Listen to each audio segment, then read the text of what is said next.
independent in thoughts, and punk rock in life. It's the Chad Benson Show. 2 words that everyone needs to learn this morning. Suborning perjury. Suborning perjury. Say it. Suborning perjury. Yeah. What is it? Well, it is potentially what took place between Trump and Cohen, and that he may have been told, you need to lie. You need to lie. You need to go out there and you need to lie. You can do it, Michael. You're a liar anyways. This should be easy for you. This is kind of a big deal. I've never totally, fully bought into anything I've seen when it comes to collusion. I think there was some characters around them that were questionable with their reputation, and we've seen that. But a lot of that had to do with other stuff outside of any dealings with Trump. In saying that, this is a much different story than the other things. And this could be very interesting when it comes to Trump, if it's to be believed, because remember who is the messenger here. It's Michael Cohen. The Mueller investigation tends not to depend on any particular one witness, that each witness, the special counsel wants to have additional information to corroborate, to confirm what that witness is telling them. And Cohen is a person who he pled guilty to lying to Congress. So this is a person who has the potential to lie. So given that circumstance, the Mueller team is going to want to prove everything that comes out of his mouth. Yeah. And that right there is very interesting. How do you prove it? Because the guy that is telling you, no, this time I'm really telling the truth. Like the other times I was, but this time, like you didn't believe me, but this time is total time you tell the truth. And this is a big thing because if Trump did do this, if Trump, and judging by the text and the tweets I'm getting, you guys buy this far more than you buy anything else. Somebody asked me earlier today, do you believe that Trump could do something like this? I'm like, hell yes. Every business person, every individual, every person in some way, shape, or form has the ability to do something like this. And if you look at Trump's track record, yeah, absolutely. And if you look at Michael Cohen's track record, sure, he could be, you don't even have to coerce the guy because the guy at one time was willing to do just about anything for this guy. So could this be a big issue? I think it could. Far bigger than collusion because I still don't think there's anything there, at least not that I have seen. But this could be a very interesting take in the way that the Democrats and everybody else approach Trump and what they might try to do, because you might be looking at something like obstruction of justice. Up to this point, we've talked about where is the line for obstruction of justice. It's not enough, for example, some people say, to fire James Comey. What would be witness tampering? This is easy. If he told Michael Cohen to lie to Congress, no one would suggest that's not obstruction of justice or witness tampering. Yeah. Even William Barr, who is the nomination for the AG, who is getting grilled, has been getting grilled on the Hill, he said that, oh, absolutely, this stuff is tampering for sure.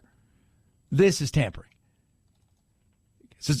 And it started with collusion, right? And then we're over here with, well, was it campaign finance because of paying the women and the whole 9 yards? And then look at these people that are getting indicted and pleading guilty, but nothing tied to the president. There was anything that was, any kind of criminality or anything like that, any real impeachable thing. And we haven't seen anything, at least not yet, the finished article from the Mueller investigation.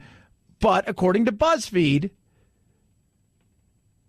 this is the smoking gun for the liberals, that where they can come out and go, look right here, look what we got. And this is all over the Trump towers and the meetings. And did they have Trump towers? And who lied about this?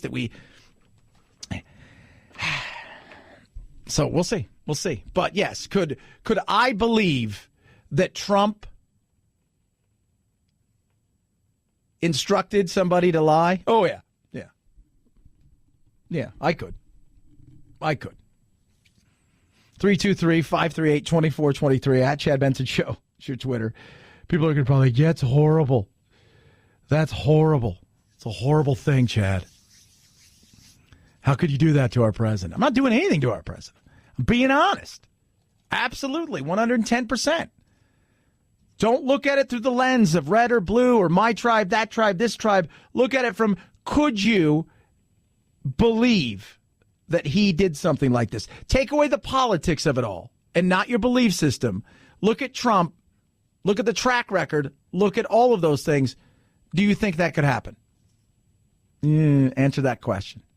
A generation of post-millennials is poised to enter the electorate as perhaps the most liberal age cohort ever, fueled by unprecedented diversity and expansive views of the role of government. On issues ranging from the treatment of racial minorities to climate change to diversity in society, the post-millennial generation, dubbed Generation Z by demographers, looks a lot more like millennial generation than their parents in Generation X or the baby boom generation, according to a new report from the Pew Research Center. But Generation Z takes an even more liberal view of the role of government in society than millennials do. 7 in 10 members of Generation Z say the government should do more to solve problems, while just 29% say the government is doing too many things better left to businesses and individuals. Generation Z. So you got Generation Z, which is behind the millennials. My son's Generation Z.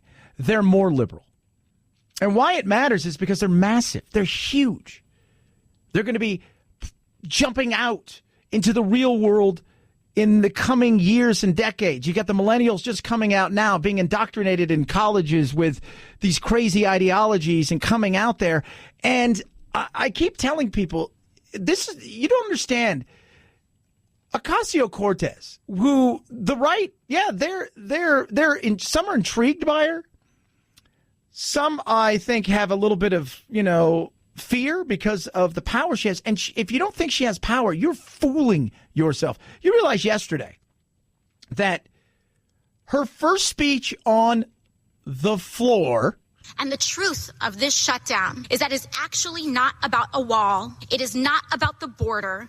And it is certainly not about the well-being of everyday Americans. The truth is this shutdown is about the erosion of American democracy and the subversion of our most basic governmental norms.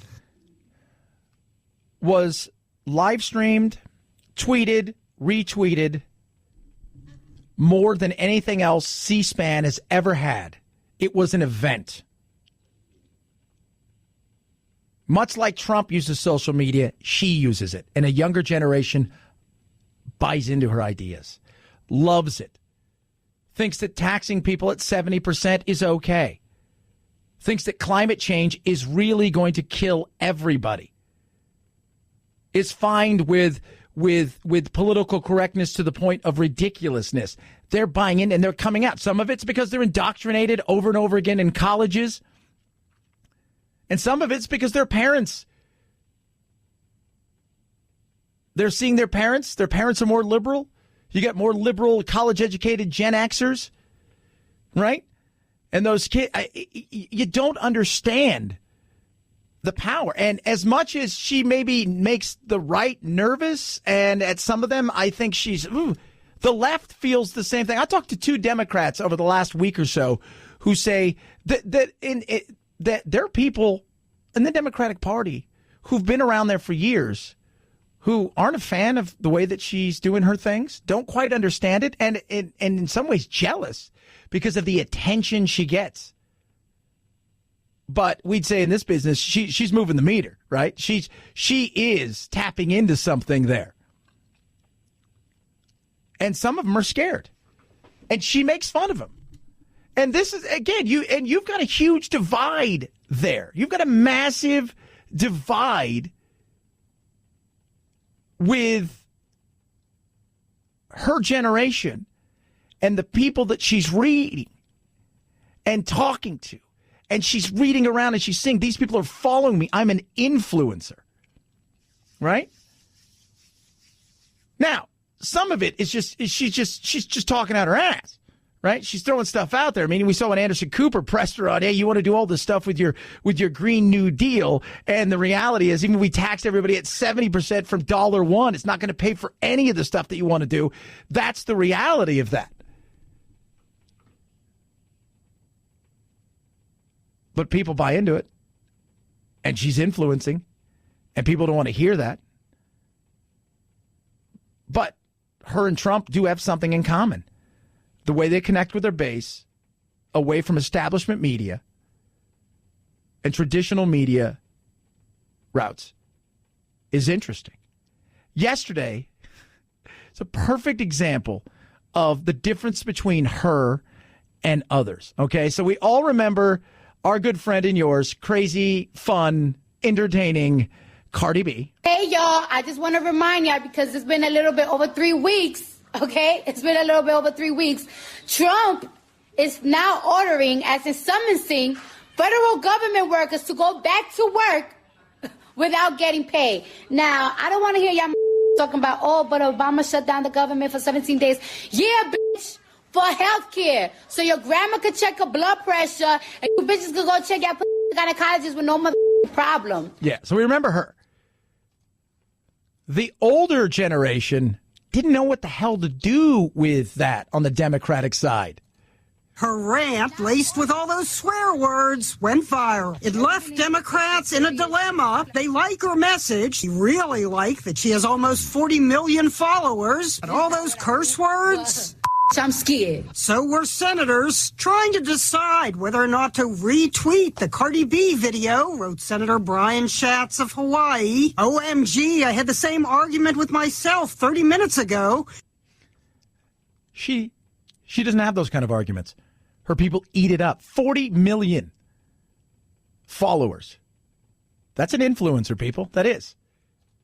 That's an influencer. And the left is going to have just as much, the Democrats are going to have just as much time trying to figure out what to do with her, how to use her. But she didn't want to hear anything that they have to say. She was making fun of the fact they don't even know how to take selfies, for God's sakes. They're debating on, should I retweet this? That's the divide. It's going to be funny to watch the battle between them and the new young Democratic blood that's coming in and is using all of these tools. And no matter what you say, well, we should handle, this is how we do it. She's like, I don't care how you guys do it. This is how I'm doing it. This is how I'm doing it. And she genuinely believes this stuff. And there's something to that, kids. You look at somebody like Beto, who's getting hammered. I saw an article yesterday that, he's just, because of all of his white privilege and this, that, and the other, he's just kind of doing his thing and deciding whether or not to run. You look at him, and he almost at times, even though it's natural and he's got that good, charismatic persona, I think deep down he's still a politician.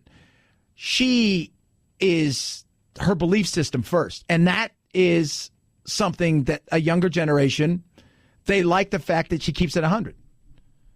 323-538-2423. At Chad Benson Show is your Twitter. You tweet at us, Chad Benson Show.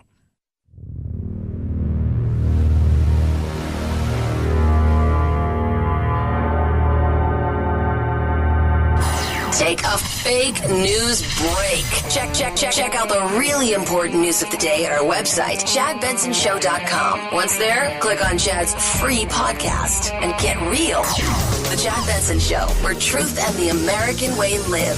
Print free.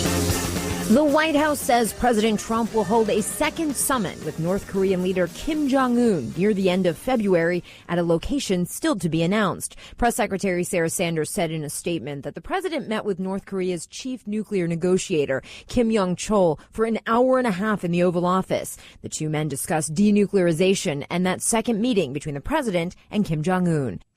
So think about that for a second. I just tweeted out something a little while ago. President Trump, his presidency could look like this. Appoints 3 Supreme Court justices that change the balance of the court substantially, that will have a huge impact in our country. Denuclearize the Korean Peninsula and get impeached. Think about that for a second. Soak that in for a second. Soak that in. Man, you're a busy dude. You got lots of stuff going on. That would be just wacky. Just soak that in. And here's something else to soak in. Let's just say, for the sake of argument, that Mike Pence knew about all of these other things and failed to comply. He, too, could be in a situation where he may not be able to. And if he was to be gone and Trump was to be gone, who does that leave? As President of the United States, Nancy Pelosi. It's just want to let you guys know that. President Nancy. 323-538-2423. At Chad Benson Show is your Twitter. You can tweet at us each and every day at this time. We don't have a shutdown, unlike part of the government. We call this our urban word of the day. It's time for the urban word of the day, fam. What? Right now? Time to get a little more hip on the streets. I can't understand a word you're saying. Urban word of the day. Today's urban word, hat fishing.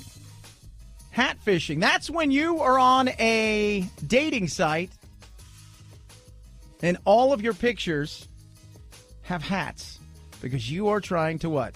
Cover up for the fact that you are lacking in hair.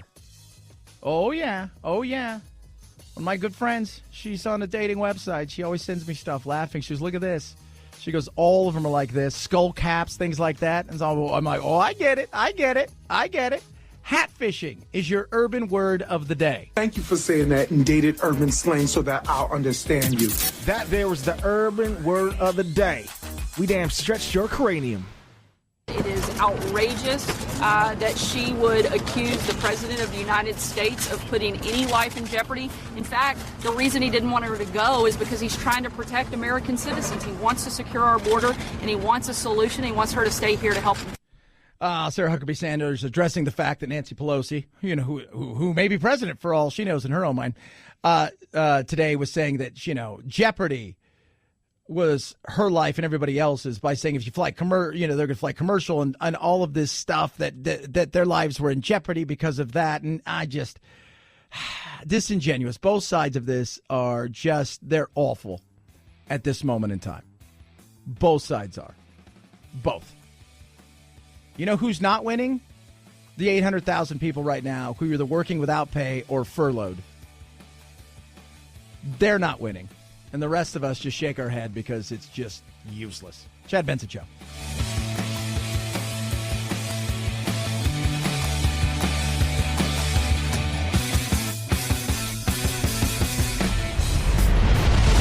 The Chad Benson Show.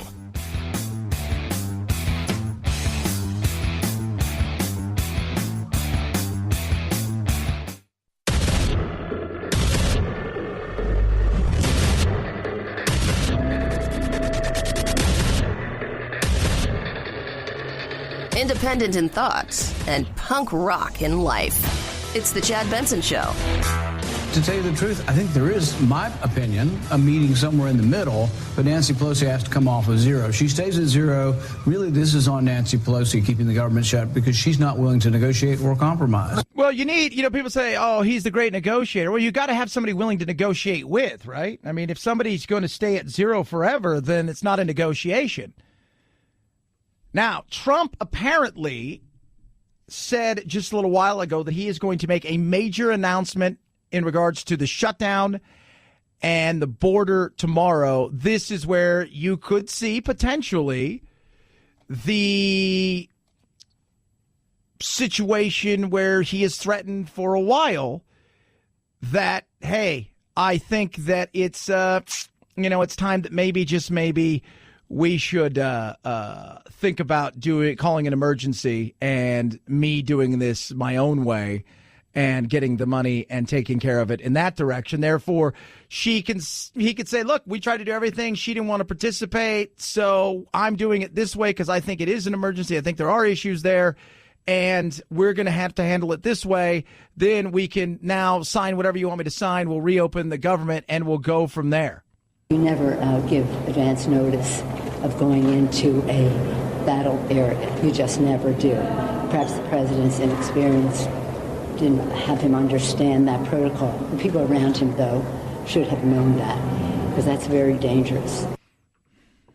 She's just so disingenuous when I listen to her. From the State of the Union and security to today, it's just,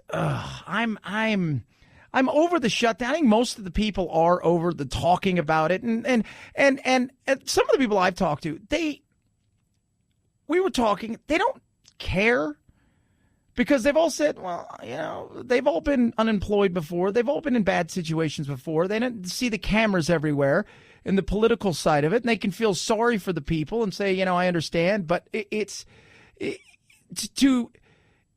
thing that frustrates most people is there's an easy fix here. And if you just take this in for 1 second. We spend about $10 billion a day, roughly, to run the country. He's asking for $5 billion. So understand that. Basically a half a day of what we spend to run the government. 323-538-2423 at Chad Benson Show is your Twitter. You can tweet at us. Love hearing from you. Yesterday we talked a bit about this. The capitalism of what Rand Paul is doing to go to Canada and to get surgery.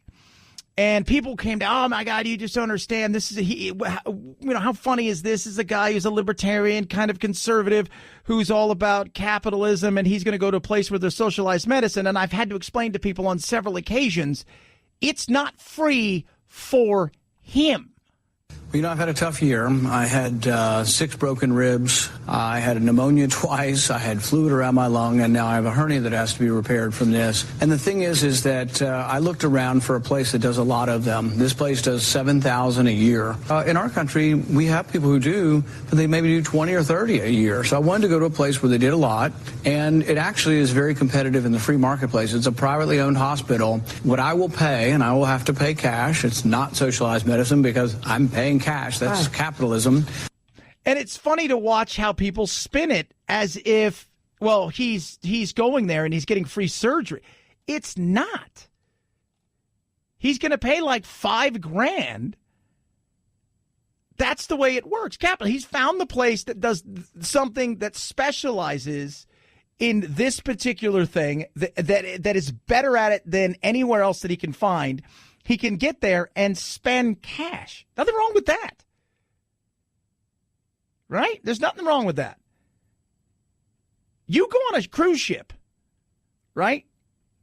You pay cash if something goes wrong. You get sick, you'll see a doctor, you pay cash, right? Are you sure? Yeah. You go places and you pay cash. That's not socialized medicine. That's cash. Cash dollar bills, yo.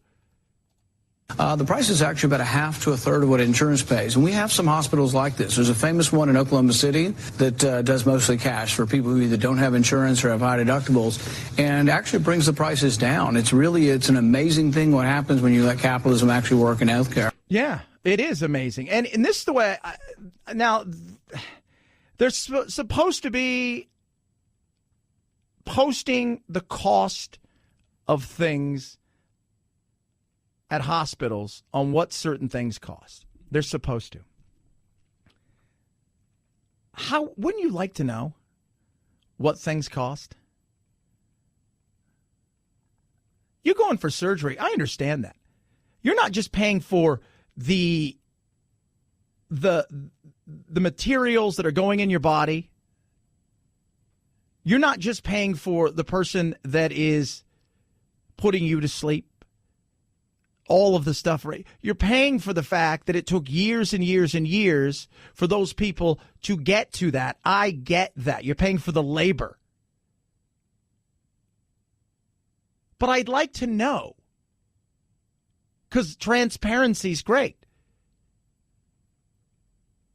He's just using capitalism.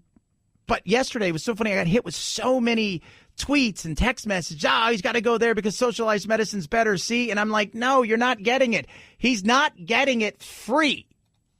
What part of that don't people understand? Well, a large portion of it, apparently. 323-538-2423. At Chad Benson Show is your Twitter. You can tweet at me. We touched a bit about this yesterday, but I read a great article today, and it's about cord cutting. And with Netflix pushing their prices up. More and more people are cord cutting. Cord cutters, those ditching cable and satellite TV subscriptions, are becoming more of a force, up 50% in the last 8 years, according to Nielsen. 16 million homes in the U.S. now watch only some combination of over-the-air or antenna TV combined with streaming services. And the demographics for cord cutters are at either ends of the spectrum. 6.6 million have a median age of 55 and only have an antenna, while the other 9.4 million are younger and have at least one streaming subscription. Total, that's only 14% of homes in the U.S. with a TV, but it's a trend that's going up. And this was the question I asked the other day offhand to a couple of the millennials I work with, but I think it's a question to ask everybody. Where is your threshold? So Netflix raised their prices this week, and people are starting to ask the question, where is that threshold? Like, what is the... And this professor said, look, if you pay $15 for breakfast, that may seem like a lot till you look at the marketplace. Hulu's $7.99 to $11.99 for the ad-free. I think it's $40 a month for all of the live stuff. So if you want to watch live things and television stuff, it's like $40 a month. So, how much content you get. I didn't know this. HBO is $14.99 a month. So when you compare it to all of the other things that are out there, it's still good value for money. But there is that threshold somewhere. I don't know where it is, right? And despite the fact that they're doing about $1.5 billion a month, they're still hemorrhaging cash because they're spending so much money.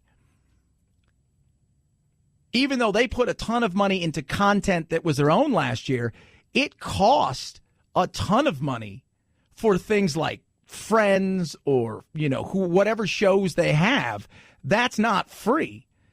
So they're still hemorrhaging cash. But at some point in time, there is a threshold, right? Like, there's a threshold of, is this even worth it anymore? Do they give me enough content? Because people are going to start to make that decision, especially as more and more of these things are going to brand. Like for me, I got the Hulu. I've got Netflix, Amazon Prime. Amazon Prime, while I watch some stuff, most of that stuff for the shopping, but I do tend to watch stuff on that. But you look at that across the board is decent. And I still have the dish because I wanted to watch football, and I got the package and the whole 9 yards.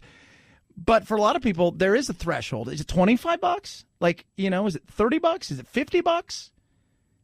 That is a question in this day and age. Where is the threshold where this is too much? And with all of these competing things, and if you got kids and they want the Disney, and how much is that one going to be? Is that one going to be like $19.99 a month?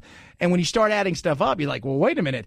I was cord cutting to get rid of the cable, but now to do a lot of the things that I want to do, I have to spend X amount of dollars a month, and that's ridiculous.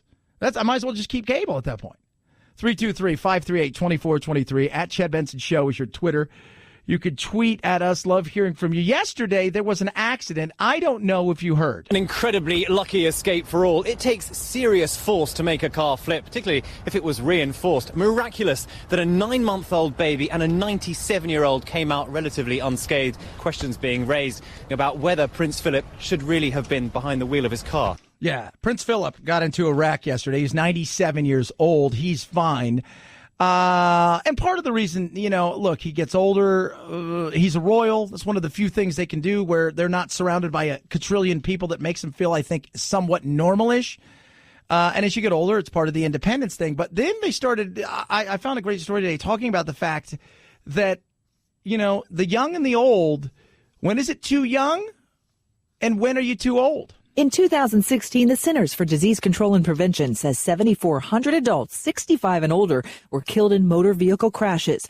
The involvement in fatal crashes per mile traveled begins to increase among drivers age 70 to 74. Those with the highest risk are 85 and older. At the other end of the age spectrum, the newest drivers, ages 16 to 19, who the CDC says also falls in the high-risk category for crashes. Still, experts say it's important for drivers to check with their doctor to make sure medication doesn't impair their driving. and get regular vision and driving tests. And family members, as tough as it may be, have the talk to see if it's time to hand over the keys. Yeah. When is it too old? I look at it like it's an individual thing. But even then, when do you know that, okay, it's time to this is it. We have to have the talk with grandma and grandpa. And I know for my family, when we did it with my great-grandmother, it was tough because my family also knew, and I've talked to other people about this, that there was going to be, that they delayed it longer because they knew the burden then was going to fall on them to get grandmother or grandpa from point A to point B. And then you start thinking about, are they going to have to move in with us? Are we going to have to put them somewhere? There's a lot of things that go into that. I know some 90-year-olds that are fine to drive. I know some 18-year-olds that probably shouldn't be anywhere near a car. But I see why people don't want to have the talk with grandma and grandpa. Not just even because they're worried about them. They're also worried, okay, this is going to be more of a burden for me. We're in a selfish world of doing too much. And we're like, oh, God. Plus, you take away a bit of their individuality. The thing that makes them them. They feel like they're losing something. And that takes a bit of their spirit away. 323-538-2423. At Chad Benson Show is your Twitter. For you out there, what's the too much? What's the too much for you with something like Netflix? When do you say, all right, I'm pulling the trigger on this. I can't do this anymore. This is too much. Sorry. 323-538-2423. At Chad Benson Show is your Twitter. You can tweet at us. Butcher Box is never too much because the food is delicious. It doesn't cost that much either, and they're doing something amazing right now for my listeners. First of all, grass-fed, grass-finished beef. It's incredible. It's delicious. The most incredible thing you're ever going to eat. The pork is amazing. It's finished, and it keeps its fat and its flavors like you could not imagine.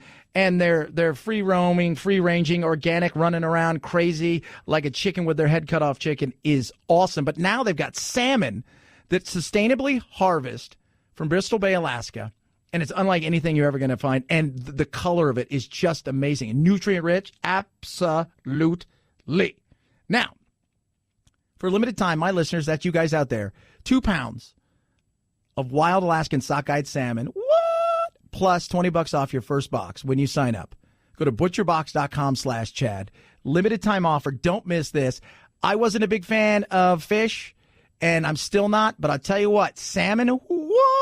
Yes, that's what I'm having tonight. 2 pounds of wild Alaskan sockeyed salmon plus all the other incredible meats, less than $6 a meal for a month's worth of meat, free shipping right to your door. How do you get it? Go to butcherbox.com/Chad, butcherbox.com/Chad. It's the Chad Benson Show.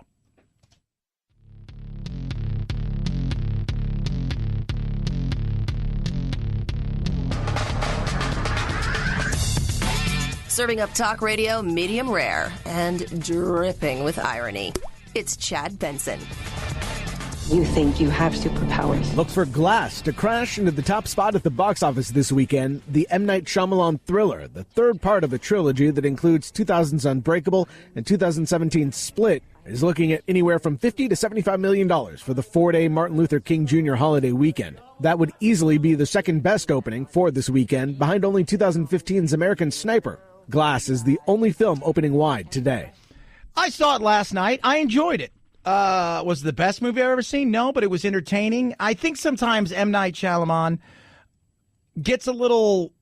He wants to weave so many things and try to take you places and tries to do too much. But it was an enjoyable movie. I had fun. And when it comes to movies, look, if I can go somewhere for an hour and a half or 2 hours and not have to think about shutdown, Trump, impeachment, all this other crap that goes on, I'm good with that. And I actually enjoyed the movie. I think it's going to do okay. Is it going to do that much over the 4-day weekend? Maybe 60 million, I would assume. But it was definitely very interesting. Oddly enough, though, so I go in the movie theater last night, and I'm looking around, and I'm like, well, man, this place looks really packed. Well, and it was.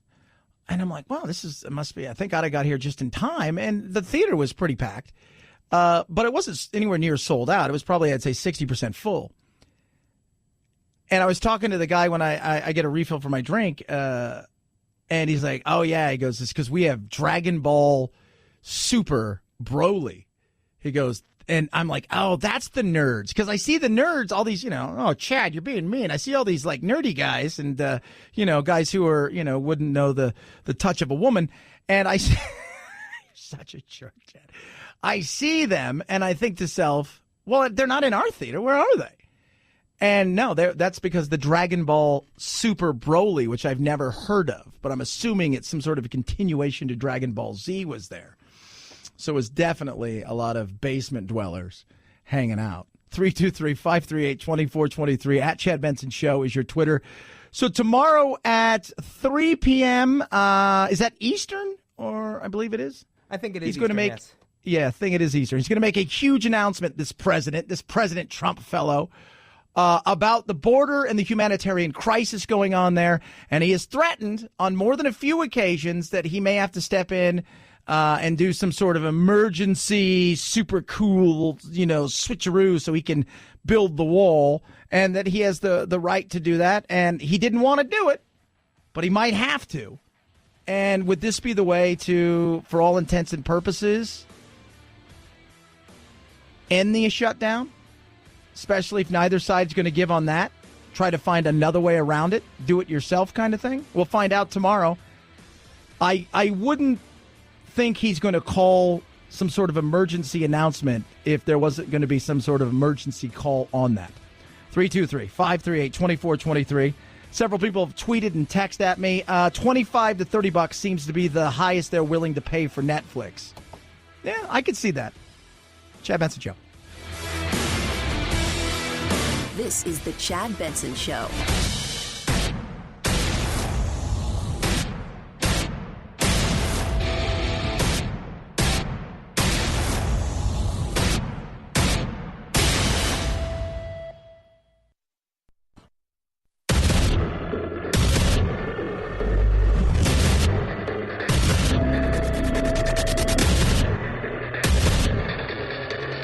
Independent in thoughts and punk rock in life. It's the Chad Benson Show.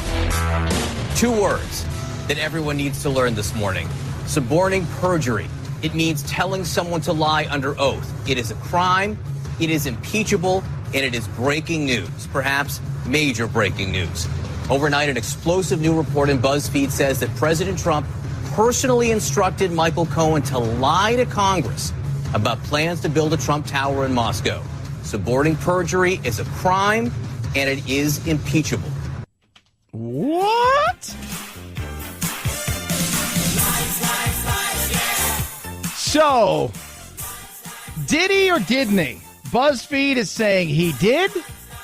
BuzzFeed is saying that he got Cohen to lie, instructed him to do so, and this is a bigger deal than a lot of people want to realize.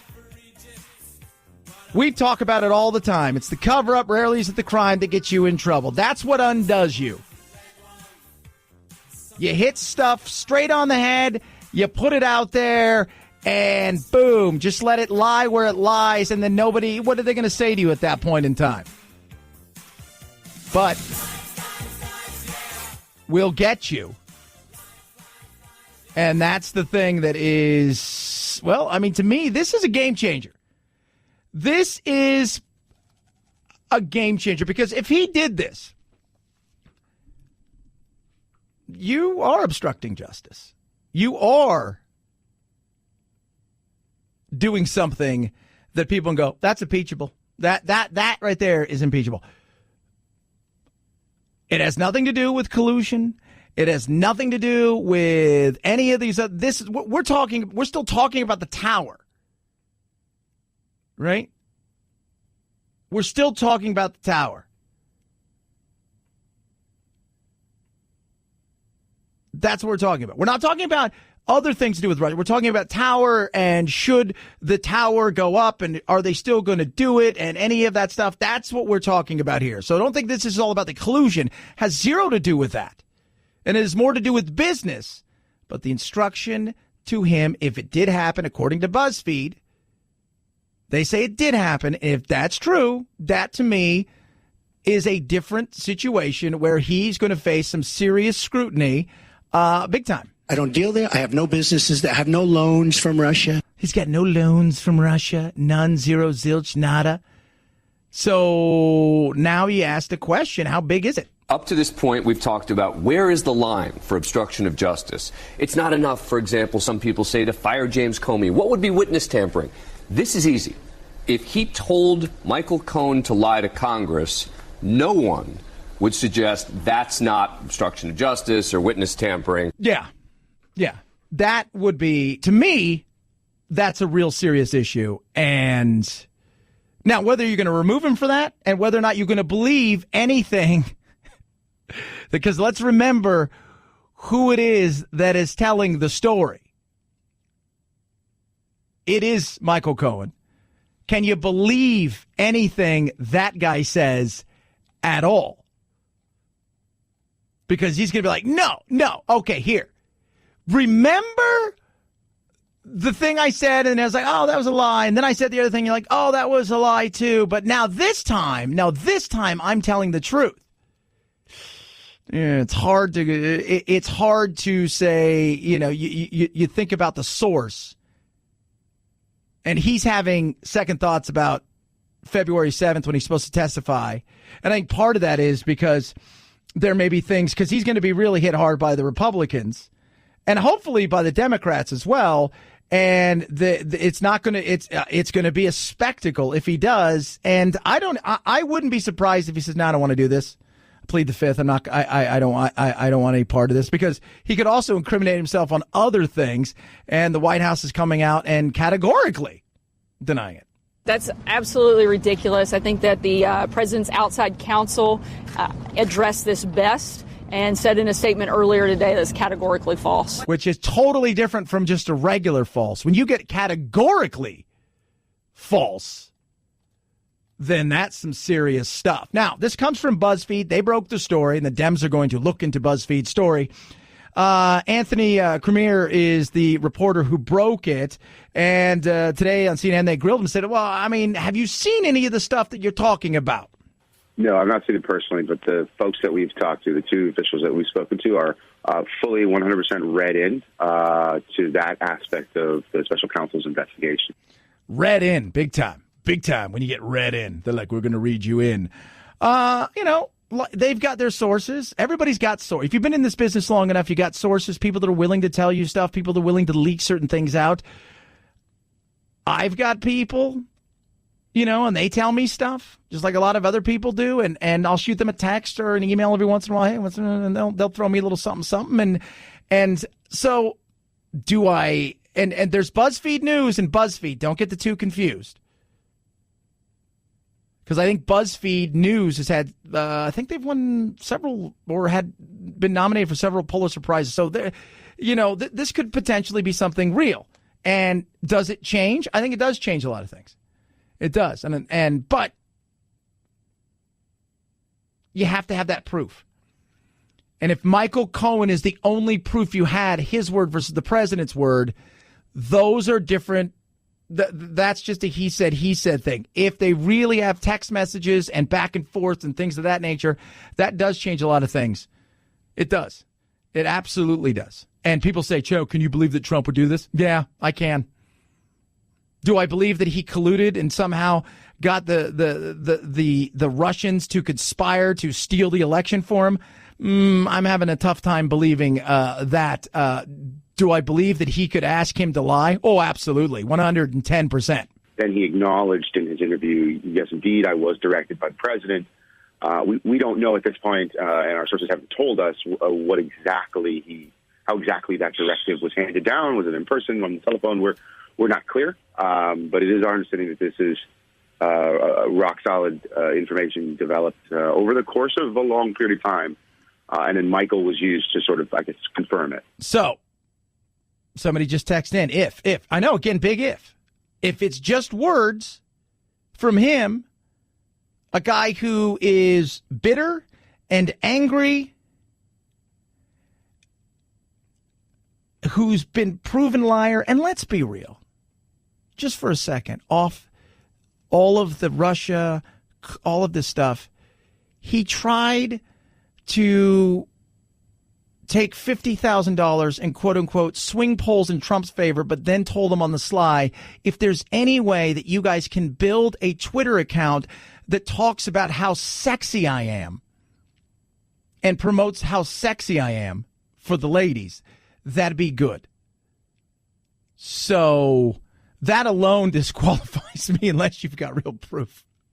323-538-2423 at Chad Benson Show is your Twitter. You can tweet at us tomorrow, 3 p.m. Eastern Time, noon Pacific. President of this here United States, America, is going to be making some sort of announcement when it comes to the wall, humanitarian issues down at the border, security. He says he could basically say, he's been saying, I don't want to call it an emergency yet and have to do these things, but the possibility could be there for that. But the reality is both sides are starting to see their numbers erode any more than they already are, and they're not helping each other at all. Trump, I think, would like to negotiate. She's on zero, and you can't, if somebody's not willing, as Rand Paul's, talks about it. To tell you the truth, I think there is, my opinion, a meeting somewhere in the middle, but Nancy Pelosi has to come off with zero. She stays at zero. Really, this is on Nancy Pelosi keeping the government shut because she's not willing to negotiate or compromise. Yeah, if you stay on zero, you're that's not a win. That's not a win at all. And it's not like Congress has this massive approval rating where everybody loves them. These members who are going on this trip were already physically on the bus, about to head to Andrews Air Force Base when this news hit, when the president's retaliatory letter dropped. Their bus then literally having to turn right around, and the Democrats getting off furious. And look, when you think about the bigger picture here, even Trump's ally, Republican Senator Lindsey Graham, saying that, quote, one sophomoric response does not deserve another. This is simply not how one is supposed to negotiate on both sides. There's plenty of finger pointing to go around here. And that's the truth. Plenty of finger pointing. So from yesterday's cancellation and then her coming out saying he put everybody at risk to her leaving during a shutdown, everybody looks childish. They almost feel like they're so just dug in on their side that they're willing to destroy everything for the sake of their pride and their base. And I just find that to be an absolute joke. At some point in time, and I think tomorrow what we're going to get is Trump's going to decide to basically claim he's got the right, there's an emergency, he has the right to do this, says he's going to take the money, and this is just me speculating here, and that he's going to then try to build the wall and, go around Congress and them, and then they'll be able to reopen and everybody can say, well, we stood pat and we won. So we'll see. 323-538-2423 at Chad Benson Show is your Twitter. You could tweet at us. What do you think? If Trump, and there is a record of it in some way, shape, or form, if there is proof that he tried to coerce and get Michael Cohen to lie, that's serious. That is serious. Does it change your view of him? To me, it does. Absolutely. To me, it is a huge issue. But that's a big if. 323-538-2423 at Chad Benson Show is your Twitter. Cost of repairs, you don't need them, you don't want them. Extended vehicle protection from Car Shield, you need, and hopefully you never have to use, but if you do, they got your back. My friend talked about it this week. Car issues, $1,900 and change. Car Shield took care of it. 5 days, rental car for free. She got to take it to the place where she wanted to take it, the dealership. And then wham! She paid a small deductible. They took care of the rest. Boom. Yeah, that's amazing. It's great too. She said, well, what ends up happening is the mechanics actually call and take care of everything. And it's wow, so cool. So cool. That's why I don't leave home or my car without Car Shield, and neither should you. 24/7 roadside assistance, a rental car for free while your car's in the shop. And yes, They get the shop paid directly. You don't have to front them anything and then wait. No. They get them paid directly. So what are you waiting for? Save yourself thousands in covered repairs. Get covered by the ultimate in extended vehicle protection. Do what I did. Call CarShield, 800-CAR-6100. Mention code Benson or visit carshield.com. Use code Benson. Maybe your car's got 100,000 miles on it. Maybe it's got 70,000 miles on it. Maybe it's got 120,000 miles on it. Do it. Your car will thank you for it. So will your pocketbook. CarShield.com, code Benson. CarShield.com, code Benson, or call 800-CAR-6100. Mention code Benson. Saves you 10% right there. A deductible may apply. It's the Chad Benson Show.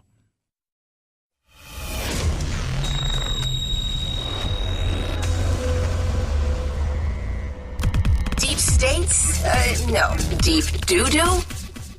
Yeah. The Chad Benson Show.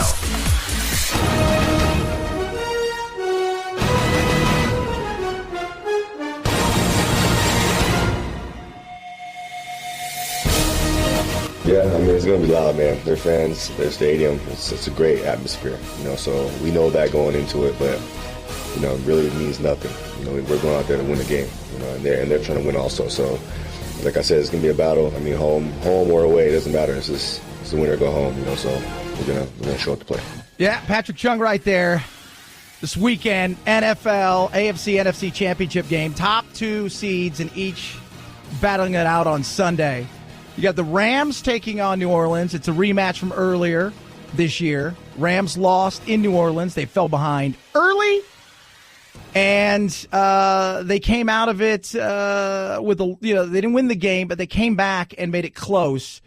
But both teams didn't really do great down the stretch, but New Orleans seems to be struggling a little bit, and I don't know what that's about. I have the Rams in that one. I just think they're going to run the ball and make it a much different game than I think people expect, and I think the Rams are going to get it done in New Orleans. It's a rematch on the other side with that guy right there, Patrick Chung, and the most handsomest dude in the world, Tom Brady. What? I love Tom Brady. It's my man crush right there. And the Patriots taking on Mahomes. What's up, Mahomes? And Kansas City in Kansas City, and it's going to be fun.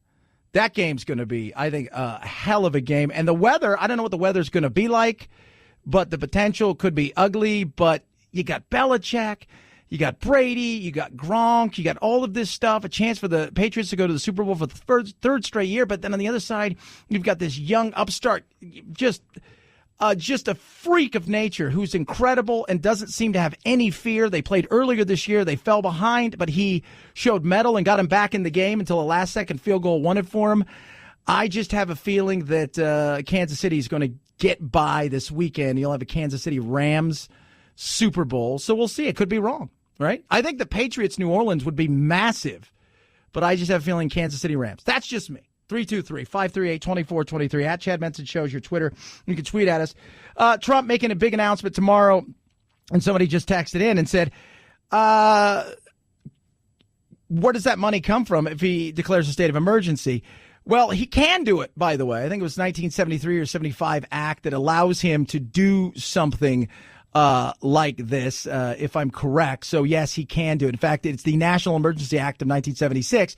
And where the money would come from is several different places. He can even take money that's allocated for other things, and he could go to Civil Works or some of these other things that are out there and start piecemealing money together from different agencies. So can he do it? Yes. It may be the best, worst option that's out there that ends this shutdown. We'll see. But tomorrow at 3, we will know. So it's going to be very interesting to see what he does, or if he just comes out and, it's just another bob and weave. And who knows, he could come out tomorrow and say two things about it, say, I'm not going to, give in on the wall, and Michael Cohen's a liar. That could be something that he does. You just don't know with this president. 323-538-2423. Joining me straight ahead is a guy, it's very interesting, a guy that is at the center of a lot of controversy.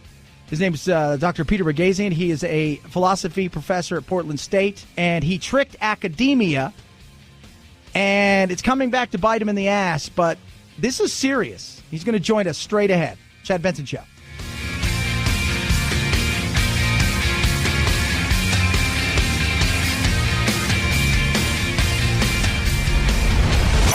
The Chad Benson Show.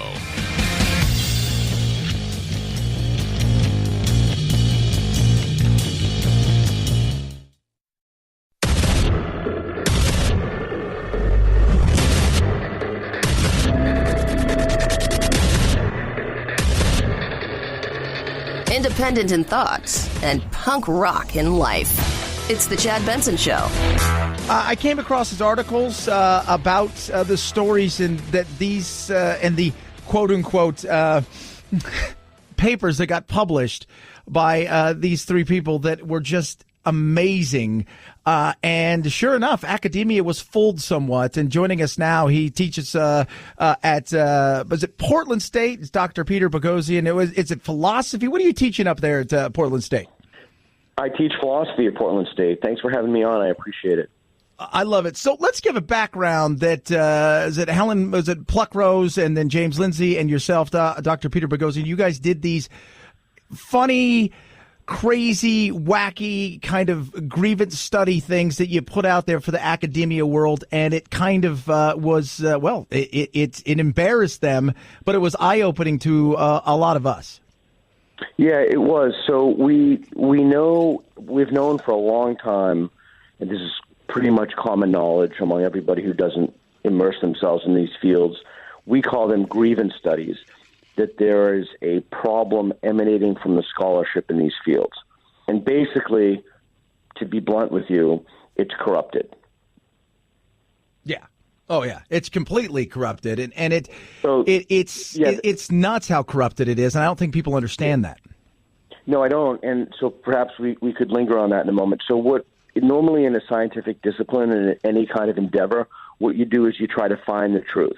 Mm. But you don't seek the truth if you think you already have it. And these disciplines the people in these disciplines believe they're already in possession of the truth. And so they just look for data to support, or they just make it up, basically, data to support the conclusions that they already have. So basically, in a nutshell, they put an agenda before the truth. Now, two things that I think it's worth noting here.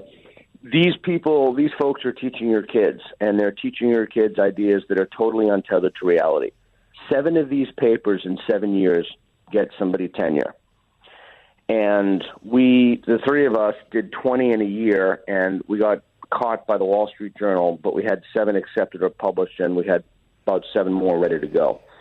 So there's a corruption of scholarship. It's at the highest levels of academia. These people are using this to credential themselves, and then they're teaching your kids things that are just simply untrue. Which is terrifying, because they are teaching our young minds who you think, you know what, I always thought, and correct me if I'm wrong, Dr. BOGHOSSIAN, I always thought that you go to school, a place like a college, and it should be as open-minded as possible, where you're coming in and you're going to see what the world's like, and you want to get everything thrown at you, not just one side. But academia has been completely just infiltrated with one side of the aisle that is, and like you said, things like these grievance studies take over a campus at times and infiltrate in a way that I think is very dangerous for society. Yeah, it's an enormous problem, and I want to, you can call me Peter, but I want to talk about something you said. There really is not a value placed upon diversity. And while the same folks scream diversity through the rooftops, they mean it only in the most superficial sense. Gender diversity, sexual orientation, racial diversity, but they don't mean thought diversity. They don't want people to have different thoughts. They look at the classroom as an ideology mill where they can indoctrinate students. Now, again, we're talking about large swaths of the humanities. This hasn't affected the STEM fields yet, although it's slightly percolating into those fields. But when you look at the classroom as an ideology mill and your students to be indoctrinated, then all you need to do is you need to point to these bogus pieces of literature and say, look, here's the evidence, here's the evidence. And you start pointing to these things. But there is no evidence. That's not evidence. That's just stuff people made up and they published in a journal. It's not evidence of anything. It's make-believe. Yeah, it's crazy. Talking to Dr. Peter BOGHOSSIAN, he's a philosophy professor at Portland State, as we talk about the papers that you guys got published and how you took on academia. And again, you guys are, I'm sure none of you are probably very conservative, but you see there what's going on in the campus. And you talked about, the thought. And to me, I always said true diversity starts in your mind. Everything else is very superficial. When you look at this, and one thing I don't think when I've seen interviews with you and listened to you before talk that people don't talk and stress enough about or ask questions about is these young people who are getting indoctrinated, who are hearing one side of the story, they're coming into society and they're going to be coming out in droves over the coming years. And that is going to be an issue for society, for the workforce that we have, for all of these things. That's going to change a lot of things. And I don't think it's for the better. Yeah, I'm glad you put your finger on that, because many people will look at what we've done and they won't understand how it affects them. So I think we should talk about that, but we may want to talk about some of the horrible ideas in this paper that these kids are getting. So some of the ideas that we wrote about, so it's basically all of the notions of race, gender, and sexual orientation. And so these folks want to, and again, this isn't me saying this is their own literature. That's what makes this so potent. We wrote a piece saying that heterosexual white men should be put on the floor in chains. We wrote a piece as a form of experiential reparations. We wrote a piece saying that there should be a category in bodybuilding called fat bodybuilding, where people can show off their fat. We wrote, I don't know how, this is a family show, but I probably can't tell. We wrote a lot about anal and dildos, and I won't go into the details. I've read that paper and I found it to be hilarious. And the fact that they take you serious, Peter, is the thing that really is should be scary, is the fact that academia and people that are peer reviewing this take this serious. And I'm sure in many ways, down deep in their soul, they believe a lot of this stuff, and it's insane. Right, that's true. That's right. So when you live in this ecosystem, this stuff is totally normalized to you. But here's the problem. You never take ideas that run counter to this moral orthodoxy will never get published. So if you want to put, like Dr. Martin Luther King's idea of treating a man on the basis of not on the basis of his skin color, but the content of his character, that idea would never get published. It's not in vogue anymore. So people will publish ideas that are in vogue, but they won't publish other ideas. And so specifically, these are how heterosexuality is wrong, and then trans issues that's a huge can of worms, but that's worth mentioning too, that falls under the umbrella of race and gender. Basically, anything that ends in the word studies is problematic, has been overridden by ideologues, and is agenda driven. So if you're a child, if you're listening to this, and they want to major in something with the word studies in it, you need to take a really good look at the syllabus, at who the professors are, at the type of publications, and actually go to Google Scholar and read the sort of things these people are doing. So to get back to your earlier point, one of the things that we see happening here is these folks, because they have an agenda, they don't value dialogue, they don't value discourse, they don't value freedom of expression or freedom of thought. They want everybody to think along the same lines that they think. And what's happening is we're creating an entire generation of students who have literally never heard the other side of an opinion, or they think that, and to be clear, you're right, I'm not a conservative, I'm a liberal.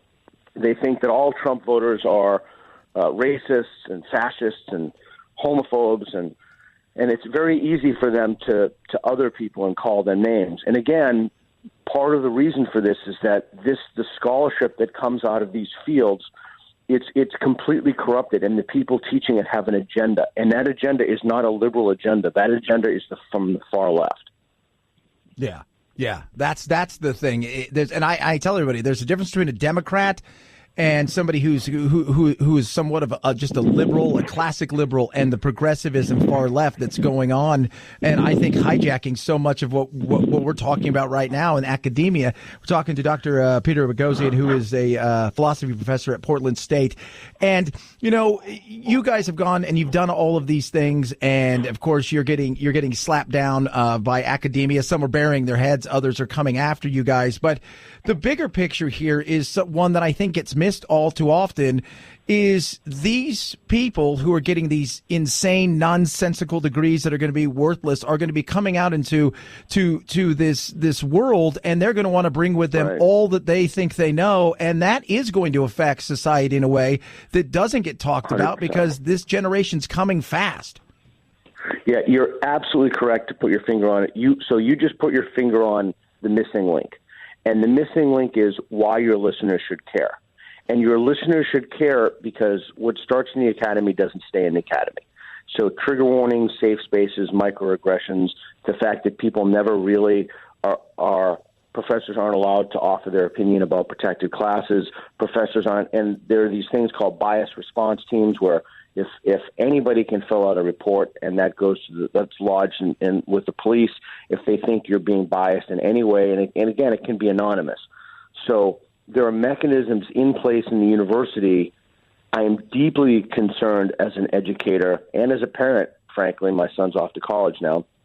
I'm deeply concerned that people, that our children are not hearing the other sides of the issue, that when they do encounter an argument that they don't like, they freak out, they file a grievance or something with the diversity office instead of really listening to the argument and engaging it. I'm deeply concerned about speakers that are disinvited from university platforms. I'm deeply concerned that we are creating an educational system that will erode not only the confidence of the people externally looking at the system, but the ability of the people who come out of that system to function as productive adults in society. It's just not happening. Yeah. They're too brittle. Because think about it, and it doesn't even matter who's in power right now. Now it happens to be the far left, but just think about, switch the sides. The far right is in power. If you were in some kind of an evangelical university and you never heard the other side of an argument, think about what that would do to you. Now, if I may, here's what's interesting. With evangelical Christians, you never have to worry about that because they have 1 Peter 3:15. They have this idea that you want to give a defense of your faith, and a dialectic or a discourse is built into the structure of the belief. That's not so with these folks. These folks are coming out with exactly the opposite tool set. They're taught that reason is a tool of the patriarchy, science and evidence or white nationalist ideas. Newton's Principia is a rape manual. They're really taught ideas that are dangerous and pernicious and take our kids away from a life of flourishing. And even how are we supposed to be competitive with foreign countries when we have our institutions cranking out this nonsense, teaching this to people? I mean, this is an extraordinarily serious problem, and you are absolutely correct to be concerned with what happens to kids when they come out of college now. Yeah. Oh, man. Talking to Dr. Peter BOGHOSSIAN. He's a philosophy professor at Portland State. Appreciate you coming on. One last question. You guys have done all this. A lot of the academia world is of course, just aghast that you would do anything like this, that you three put together something as if you embarrassed them and fooled them and called them on the carpet for their hypocrisy. But you also have to have some out there that while in the public they're damning you, privately they're like, look, we're 100% behind you, but I'm terrified of what's going on. We've let this genie out of the bottle, and I've got to be on this side or I'm in trouble. Yeah, it's very interesting. People will come up to me. In fact, even yesterday, 2 people came up to me and said, oh, hey, thank you. We really appreciate it. And I always say the same thing. Thank you for your support. Why don't you make it public? And both of them said, no, I can't because I don't want to be called a racist. I don't want to be called a bigot. I don't want to be called. And for what? For calling out shoddy scholarship? For saying that the dog park paper shouldn't have been published? No, the dog park paper is ludicrous. Anybody who would read the dog park paper and take it seriously, they have lived in some kind of an echo chamber for so long, it's absurd. But what I do see happening now is within the last even 2 or 3 weeks, because so many high-profile public intellectuals have supported the project, people are starting to put their names to letters that come into the university. Other academicians are starting to put their names. People are sick of this. They're sick of being bullied by these people. They're fed up. They're sick of being called a racist when they're not a racist. They're sick of sincere people not being allowed to ask questions. They've had enough. And now the consequence of that is you're starting to see that people are not afraid to be anonymous anymore. And that's what we need. We need to speak up against these bullies. Absolutely. Dr. Peter BOGHOSSIAN. Peter, appreciate you coming on today. I would love to talk about this for hours, and I hope we have you on again as we follow your journey and the fight that you're going to have as academia looks for every way they can to come after you. But we appreciate your work and the things that you did because I think it needs to be talked about, especially as these kids head off into the real world that will be our world, and it's going to be very interesting. Thanks so very much. Thank you. I appreciate it. Thank you. At Chad Benson Shows your Twitter, ChadBenson. And when he was talking about the dog paper there, I want you guys to read what they wrote. They wrote about rape culture at a dog park and how it has to do with your sexuality. And it is insane. They also did 2 papers where they just took chapters of Mein Kampf and changed, instead of the Jews destroying the world, it was, heterosexual white men. And they just changed stuff. It's insane. And these people go along with it. And that is crazy. And the fact that these kids are going to be coming out and they're indoctrinated. Do you realize what that's going to be doing for companies and for HR and for our world? It's nuts. It's the Chad Benson Show.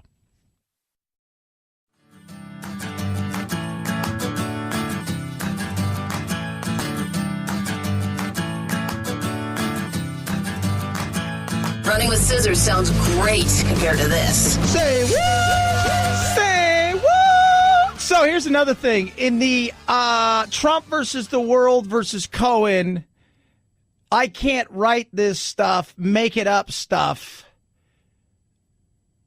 Mueller and his office looks like they're disputing the BuzzFeed report that Trump told him to lie. So wait a minute here. So the potential is that Trump was told that Mueller had to lie, Cohen had to lie, and tried to coerce him to do so. In doing that, we're supposed to believe Cohen, but we're not quite sure because he's a liar. And BuzzFeed has all of this stuff about all of these things, and he's got this, that, and the other, and they're pretty sure because this is airtight, but you never know because he said, she said, and da-da-da-da versus he said. And then Mueller now, apparently, according to some reports out there, may be disputing the BuzzFeed report and that Trump told him to. I do believe at this point in time it's above my pay grade. I think it's above all of ours. I'm just going to wait for the movie. 323-538-2423. At Chad Benson Show is your Twitter. You can tweet at me. AMAC. They're amazing. They really are. I love what they do. I love the fact that they put their money where their mouth is and they give you a free year to try their membership out. Free year. They don't want your credit card. That says something right there. How do you do it? You go to amac.us/Chad. It's easy to sign up. But again, no credit card required. They're a conservative alternative to ARP. And on top of all of the political advocacy that you're going to get that you're not even going to know about, but they're working on your behalf there in Washington and elsewhere, they're also going to go out and make sure that you get nothing but the best benefits. And there are a ton of them. Retail, restaurant, hotel, travel discounts. Tons and tons and tons of them. Up to 40% off Disneyland, SeaWorld, Legoland, many others. And up to 40% off movie tickets, which is incredible because it's expensive to go to the movies. Join right now. Free one-year membership. amac.us/Chad. amac.us/Chad. amac.us/Chad. Remember, they don't even want your credit card.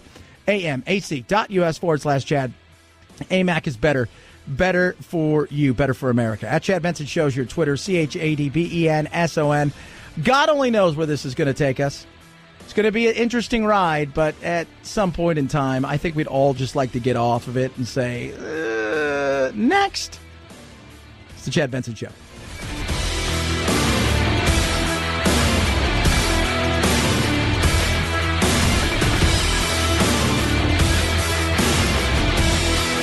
This is the Chad Benson Show.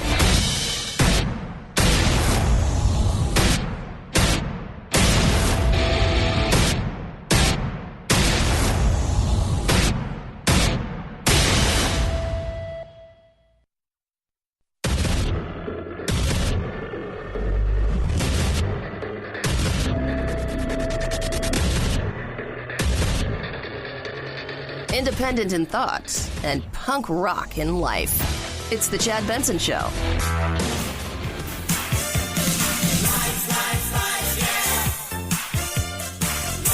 Two words that everyone needs to learn this morning. Suborning perjury. It means telling someone to lie under oath. It is a crime, it is impeachable, and it is breaking news. Perhaps major breaking news. Overnight, an explosive new report in BuzzFeed says that President Trump personally instructed Michael Cohen to lie to Congress about plans to build a Trump Tower in Moscow. Suborning perjury is a crime, and it is impeachable. Well, well, well. Could this be the smoking gun that the media and the left are looking for to get rid of the president? Did he tell him, you go lie? You lie. You be a liar. You go do that. This is different. You know what? This isn't collusion. Let's this isn't that. Let's talk about the fact that this isn't that. Doesn't change anything. She's still lost. I know some of you out there that want him gone and him replaced with her. It doesn't work that way. But this is a situation that's very serious. Even the person who is the nominee to be the attorney general said, yeah, if you tell a witness to lie on your behalf, that's obstruction of justice, and that's a bad thing. And according to BuzzFeed, and again, this is according to BuzzFeed, that this happened. Now, the guy who reported on this, he didn't see everything, but his sources have seen No, I've not seen it personally, but the folks that we've talked to, the two officials that we've spoken to, are fully 100% read in to that aspect of the special counsel's investigation. So, then he read in. What's that mean? It means that they know everything that's going on. He's got a relationship. Anthony Cremera has got a relationship with these people that he trusts. And there's BuzzFeed and there's BuzzFeed News. It's totally separate things. It's interesting. Look, I am open to anything. I've said that. I've got an open mind enough to know that it's possible. If you showed me the proof, I could absolutely say that if there was proof there, that collusion could have happened. I'm not one of these people that's like it's all deep state and baloney. Right? But I haven't seen that yet. But if you ask me, is it more plausible that Michael Cohen was instructed by the president to lie? I find that to be more plausible. And, is it an impeachable offense? Yeah, it doesn't mean that he's going to be impeached. You're going to try it. You can do it. Doesn't mean anything's going to happen. But the reality is, according to him, Michael Cohen, and you're talking about a guy here who is a liar, to trust that now he is telling the truth. Then he acknowledged in his interview, yes, indeed, I was directed by the president. We don't know at this point, and our sources haven't told us how exactly that directive was handed down. Was it in person, on the telephone? We're not clear, but it is our understanding that this is rock solid information developed over the course of a long period of time, and then Michael was used to sort of, I guess, confirm it. Yeah. Now, somebody just texted in and said, "Hey, Trump lied to me. Obama lied to me about keeping my doctor. We didn't impeach him." No, because there's a campaign promise, and you can lie to the American people, right? You're not held in the same esteem and importance as law enforcement and Congress, even though it affects you a lot more. And this is, yes, you look at this. This is the first thing where I look at it and say, oh, this to me is plausible. There's no doubt. And people say, how can you say that? I say, just look at who it is, right? I can look at Trump and I could give him props for I think some of the things he's done in the economy. I could look at him and say, you've kept some of your promises. I could look at him and say, I don't like the way that you do things. But if you're looking from a moralistic standpoint, right? And I'm not one to brag. I'm sure many of you aren't either. I'm not here to cast the first stone, but I can look up and say, is this the kind of person that would try to get somebody to lie? Based on all you know. Take out your political leanings. What say you? Cohen's having some issues about whether or not he wants to even testify, let alone do it in public when it comes to, getting up there in front of Congress and the world and turning it into just, what will be a chaotic, crazy day. I don't know if he'll do it or not. I don't know. He may or may not. I wouldn't be surprised if he backed out, partly because, he's going to get cross-examined in front of the world, and there's going to be some issues here, and there could be some things that he is omitted, and or he's lied about, and he could be called to the carpet because they may have other information. So you don't know. But you ask yourself the question, could Trump have done something like this? I think absolutely. Could Cohen be a person where you can look at it and say, based on the reputation of the things I know about you, can I believe anything you say? Yeah, I don't know. 323-538-2423 at Chad Benson Show is your Twitter. You can tweet at us. Love hearing from you. So we're here in the tit-for-tat world of politics where we get a disinvited to come and hang out and give your State of the Union, followed by you're getting on a bus and you're heading off for a 7-day whirlwind trip to, some war-torn areas that we still find ourselves, into Brussels, and you're told, nah, you're not going anywhere, and you want to fly commercial, you can do that. Both sides here are not doing anything to help themselves as far as America,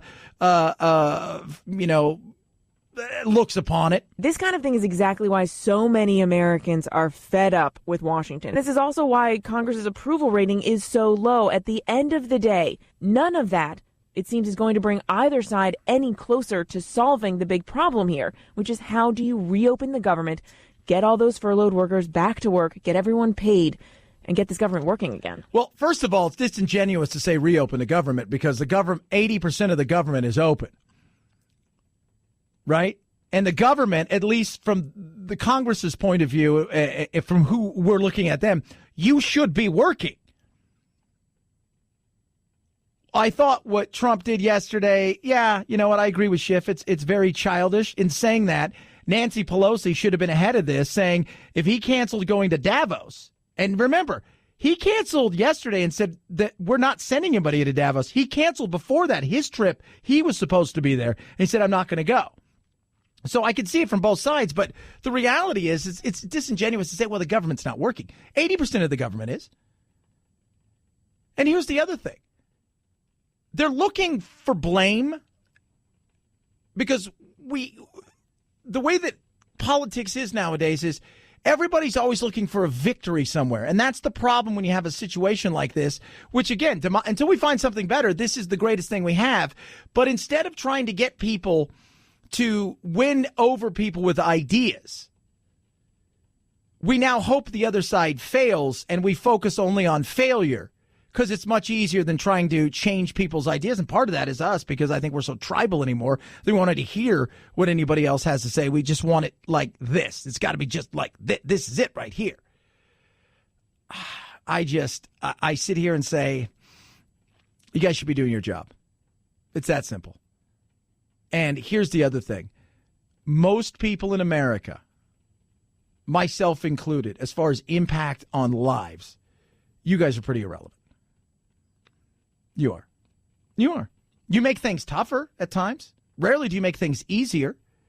But what you think your importance is to us, to me, to you, I mean, it's kind of irrelevant. It is. I feel sad for the people that are out of work right now. I do. But do I feel any worse than the people that are out of work? Like I said yesterday, when they were showing all these people and at the line to get, food at food banks and this, that, and the other, they were focusing on a person that was there who had been working up until 3, 4, 5 weeks ago and then has since been furloughed or knew they were going to get furloughed. And now they're in a position where they thought, well, maybe I won't have to do this. But, we have to.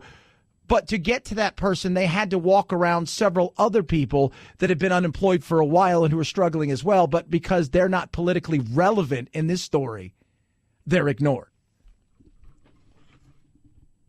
So take it for what it is. 323-538-2423. At Chad Benson Show is your Twitter. You can tweet at us. We'll see what happens. I don't think that's going to be open anytime soon. I think they're gonna play this game for as long as they possibly can, and I think at times they enjoy it. Right? They enjoy a little bit of this because it's not hurting them.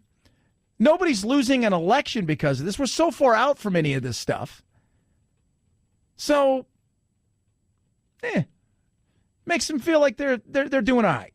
323-538-2423 at Chad Benson Show, Twitter. Tweet at us. What do you think?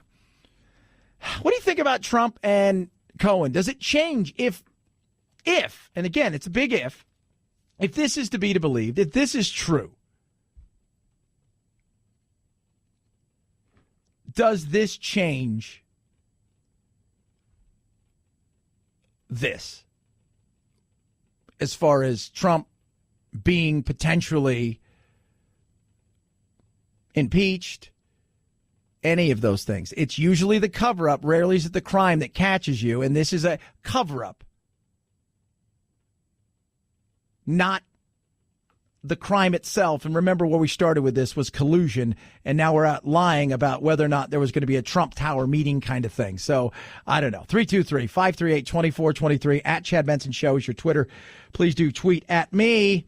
My pillow. Man, I slept well last night. I have my Go Anywhere pillow because I go places, hence the reason I have a Go Anywhere pillow, and I have my pillows at home. And they're my pillows. That's it. Got rid of all the other pillows. Don't need any other pillows. My pillow is the one for you. It's incredible. I was a skeptic.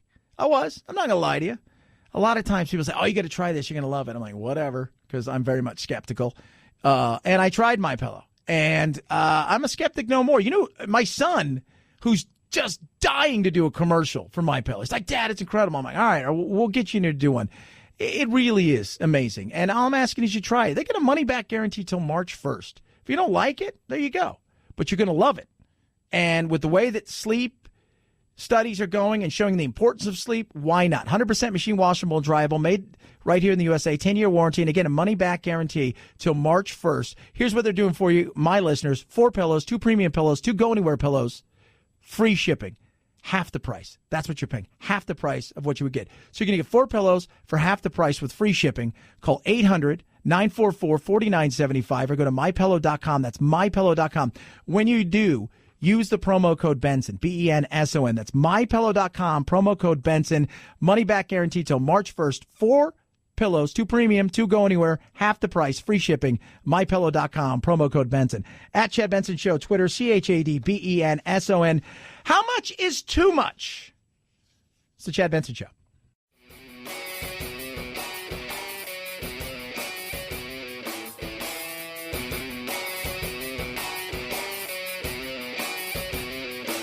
Being antisocial sucks. Hang with Chad's friends on Facebook, The Chad Benson Show. And if you just need some alone time, head on over to Twitter at Chad Benson Show. Either way, we can't wait to meet the real you.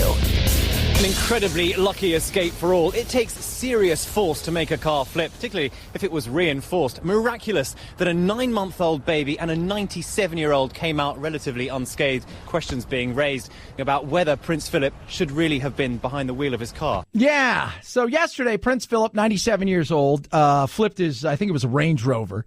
And that question's out there about too old, too young. When's the right age to start driving, and maybe when's the right age to say, no. In 2016, the Centers for Disease Control and Prevention says 7,400 adults 65 and older were killed in motor vehicle crashes. The involvement in fatal crashes per mile traveled begins to increase among drivers age 70 to 74. Those with the highest risk are 85 and older. At the other end of the age spectrum, the newest drivers, ages 16 to 19, who the CDC says also falls in the high-risk category for crashes.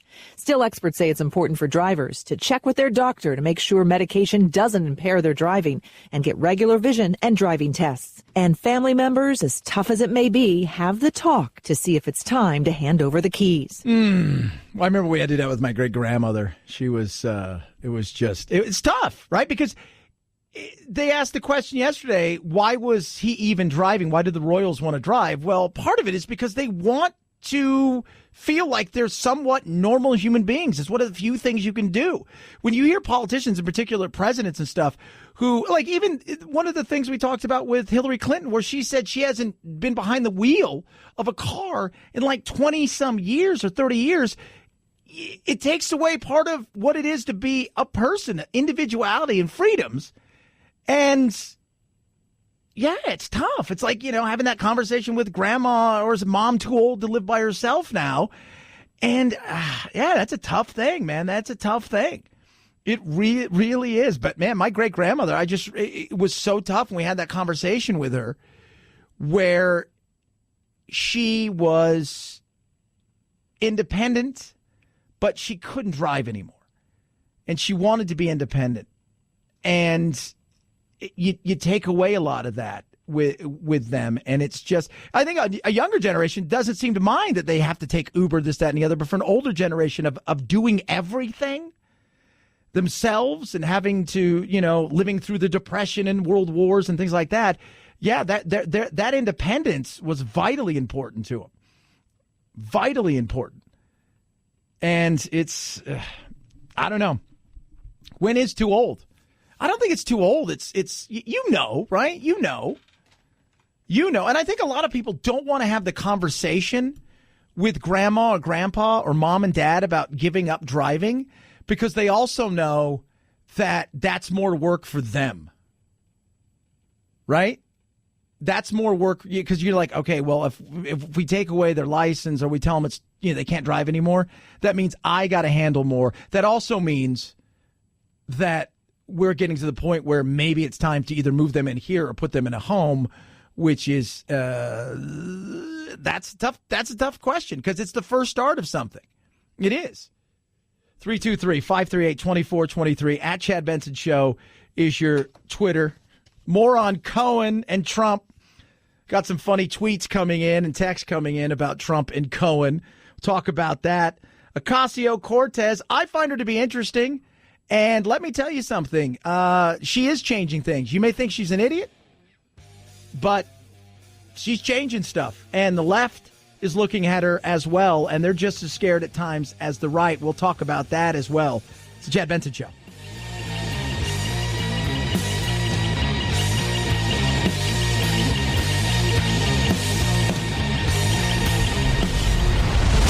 The Chad Benson Show.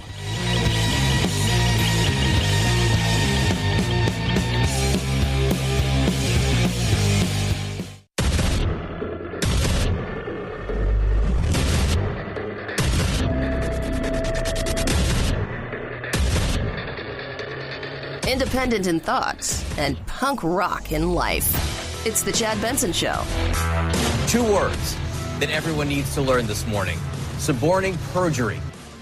Suborning perjury. Say it. Suborning perjury. Yeah. What is it? Well, it is potentially what took place between Trump and Cohen, and that he may have been told, you need to lie. You need to lie. You need to go out there and you need to lie. You can do it, Michael. You're a liar anyways. This should be easy for you. This is kind of a big deal. I've never totally, fully bought into anything I've seen when it comes to collusion. I think there was some characters around them that were questionable with their reputation, and we've seen that. But a lot of that had to do with other stuff outside of any dealings with Trump. In saying that, this is a much different story than the other things.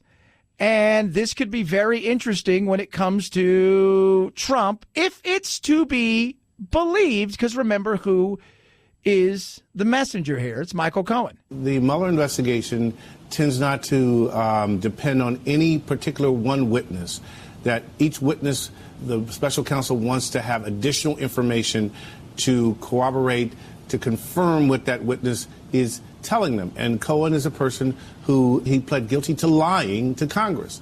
So this is a person who has the potential to lie. So given that circumstance, the Mueller team is going to want to prove everything that comes out of his mouth. Yeah. And that right there is very interesting. How do you prove it? Because the guy that is telling you, no, this time I'm really telling the truth. Like the other times I was, but this time, like you didn't believe me, but this time is total time you tell the truth.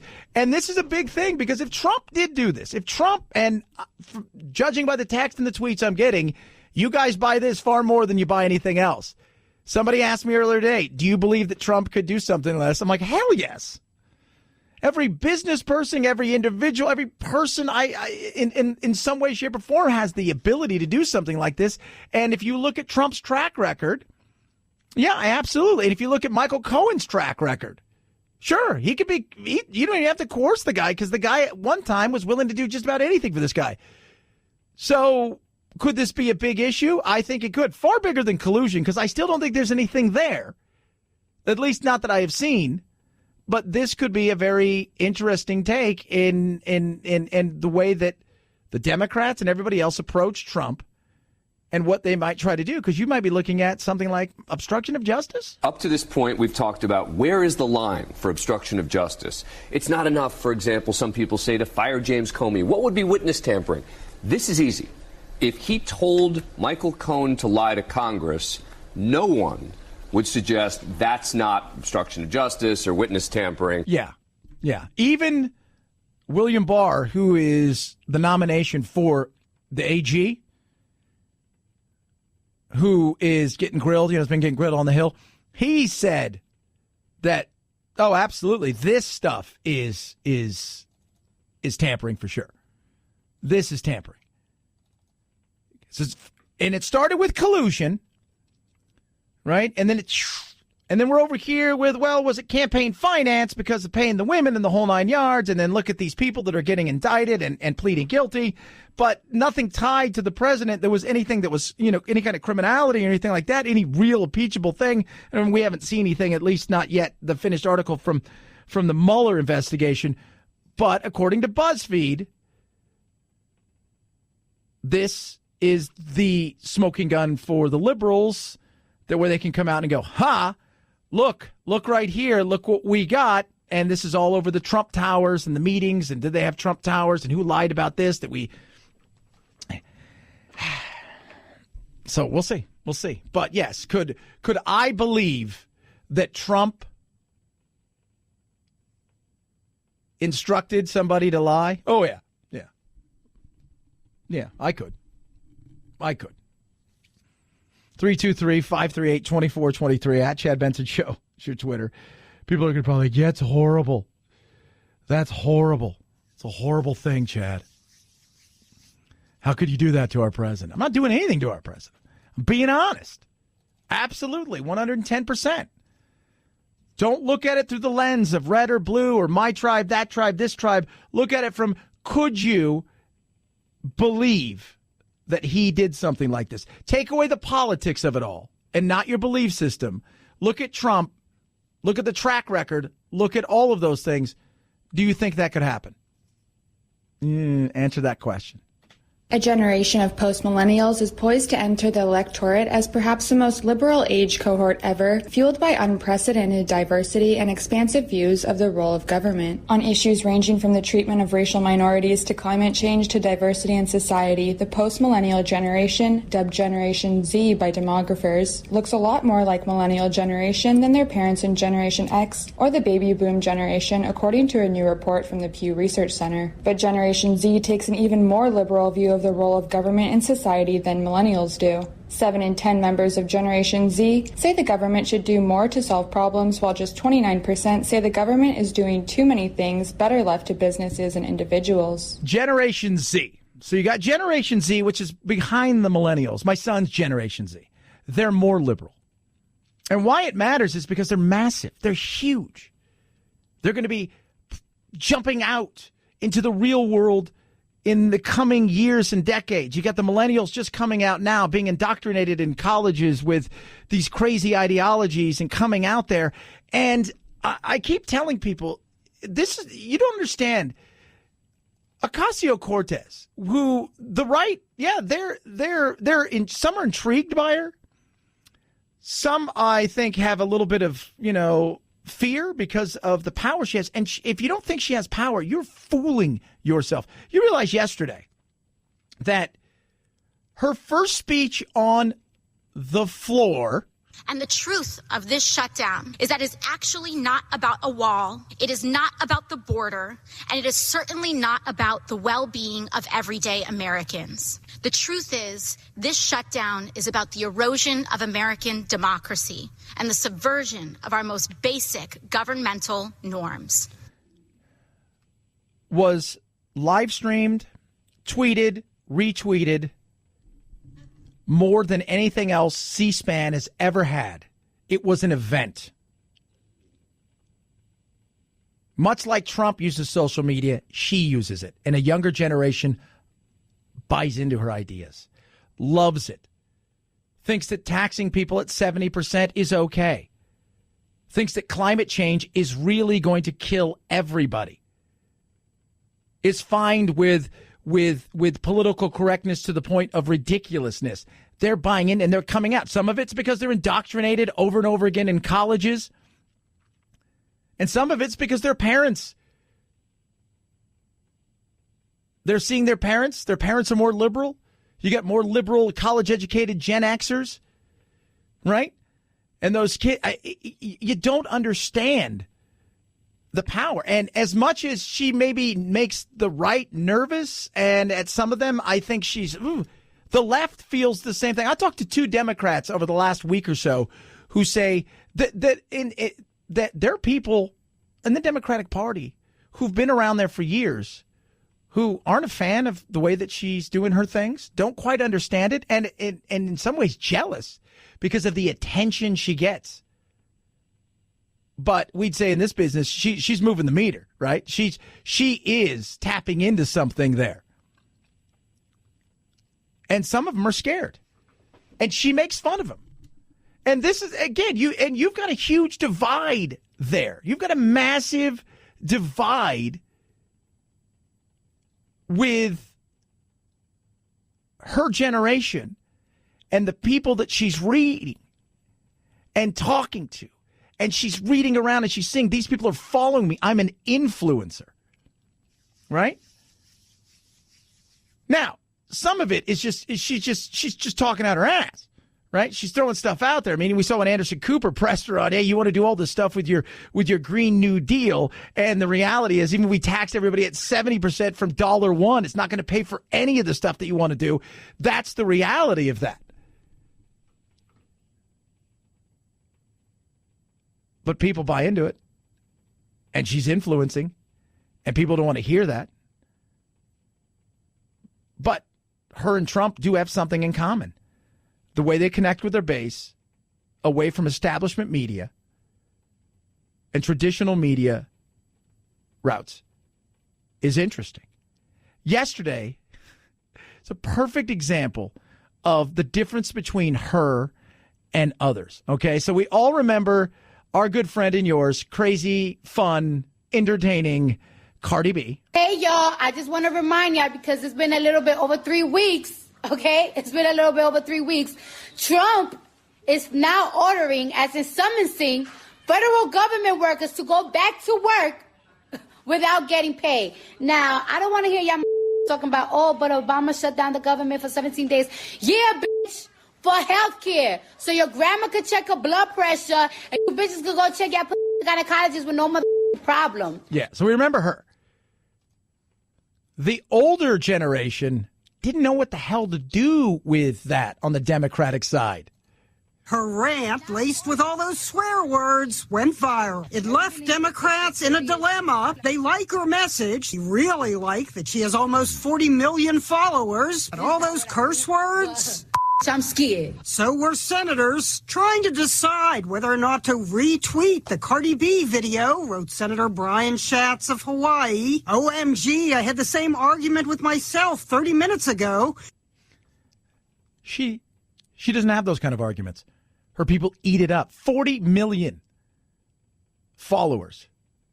That's an influencer, people. That is.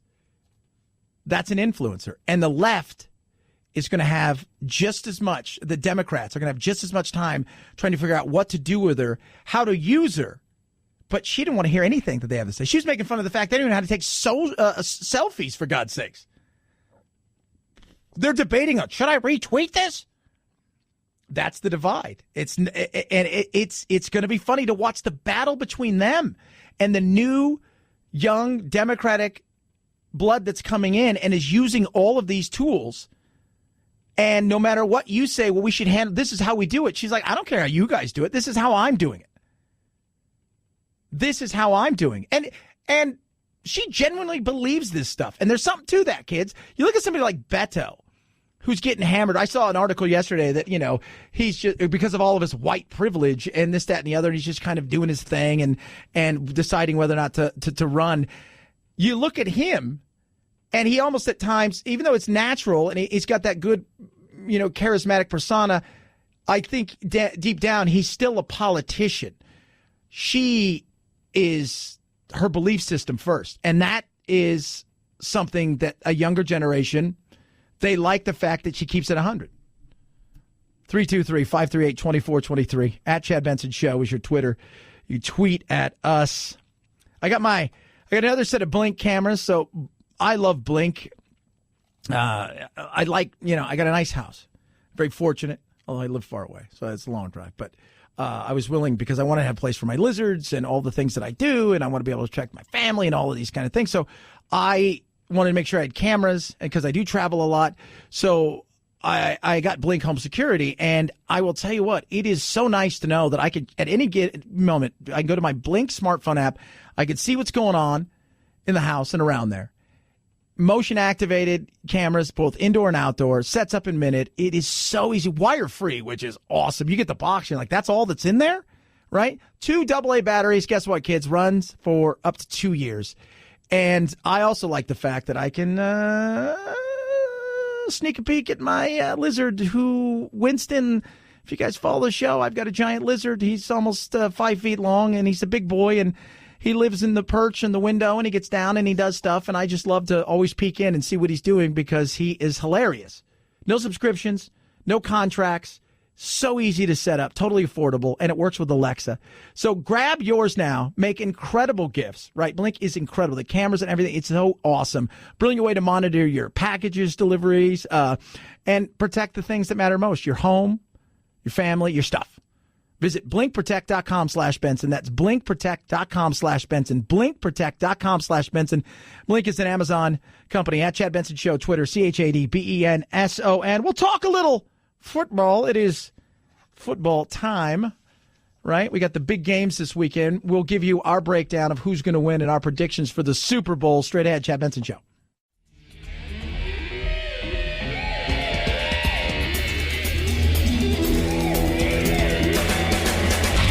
You go, boy. This isn't about right or left. This is just about right and wrong. Right you are, Chad. The Chad Benson Show.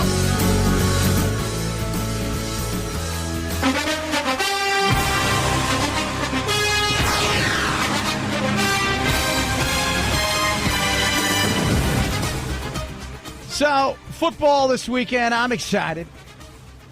We start with the Fox game. Got the Rams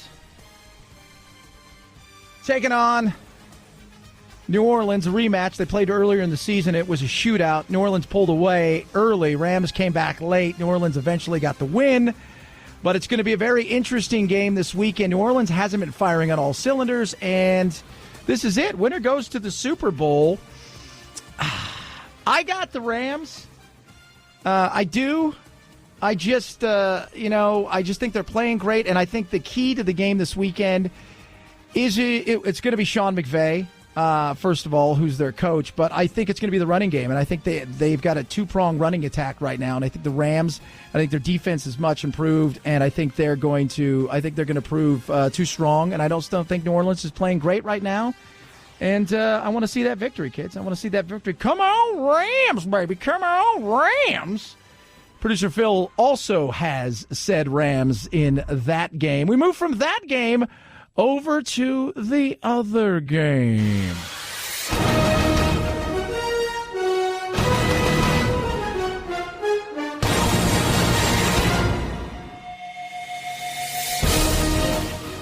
The mighty, mighty Patriots, looking for their third Super Bowl berth in a row, take on the plucky, amazing superstar quarterback that is Pat Mahomes. And the Kansas City Chiefs. It's in Kansas City. Who knows what the weather's going to be like, but you're going up against Belichick. They met earlier in the season, but it was in Foxborough. I love the Patriots, but I just think Kansas City gets by them. I do. I love the Patriots, but I think they get by them, and I think it's going to be an interesting weekend of football for sure. So that would set up yes, kids, are you ready for this? A Rams-Chiefs Super Bowl which would be very interesting. A shootout, to say the least. So we shall see. 323-538-2423. At Chad Benson Show is your Twitter. Somebody just tweeted in, what kind of lizards do you have? I have a lot of lizards. Probably too many. It's like a zoo. I've got large lizards, but the one that roams the house freely is a giant Cuban rock iguana named Sir Winston Duke. We call him Winnie. So your useless fact of the day, I got it for you right here, kids, in my hands. Iceland has no recognized army, and it's known around the world to be the most peaceful country on earth. Just a little hint, though, their recognized army is kind of as us. Like a lot of countries. We're kind of their de facto protector. But who would want to attack Iceland? Right? Beautiful people there, though. Have a good rest of your Friday and weekend. We'll be back to you again on Monday. Night-night, Jack. This is the Chad Benson Show.